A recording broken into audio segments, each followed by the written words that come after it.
Train छूटने ही वाली थी कि एक समोसे वाला अपनी खाली टोकरी के साथ ट्रेन में चढ़ गया और मेरी बगल वाली सीट पर आकर बैठ गया।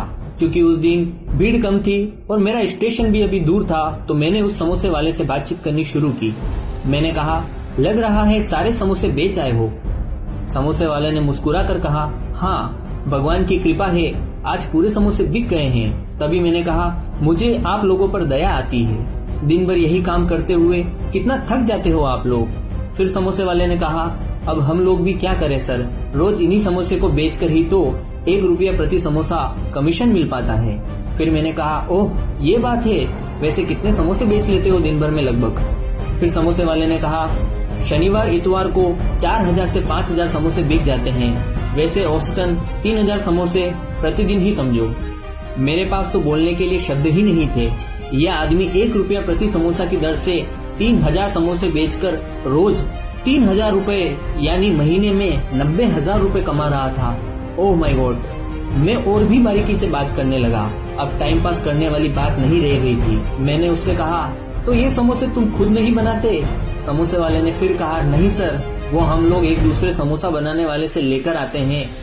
वो हम लोगों को समोसा देता है, हम लोग उसे बेचकर पूरा पैसा वापस दे देते हैं, फिर वो 1 रुपया प्रति समोसा की दर से हम लोगों का हिसाब कर देता है।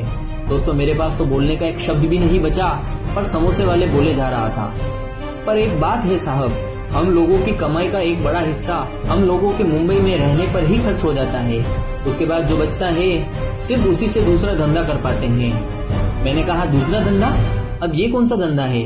समोसे वाले ने फिर कहा, ये जमीन का धंधा है साहब। मैंने सन 2007 में 1.5 एकड़ जमीन खरीदी थी 10 लाख रुपया में। इसे मैंने कुछ महीने पहले 8 करोड़ रुपए में बेची है। उसके बाद मैंने अभी उमराली में 4 करोड़ की नई जमीन खरीदी है। मैंने कहा, और बाकी बचे हुए पैसों का क्या किया? समोसे वाले ने फिर कहा, बाकी बचे हुए पैसों में से 90 लाख रुपए तो मैंने अपनी बिटिया की शादी के लिए अलग रख लिए। बचे हुए 90 लाख को मैंने bank, post office, mutual fund, सोना और कैश बैंक बीमा पॉलिसी में लगा दिए हैं। मैंने कहा, कितने पढ़े हो तुम? समोसे वाले ने कहा, मैं तो सिर्फ 3वीं तक ही पढ़ा हूँ। 4थी में अपनी पढ़ाई छोड़ दी थी, लेकिन मैं पढ़ और लिख सकता हूँ। खार स्टेशन आते ही वो समोसे वाला खड़ा हो गया। समोसे वाला, सर मेरा स्टेशन आ गया है, चलता हूँ, नमस्कार। मैंने कहा, नमस्कार, अपना ख्याल रखना।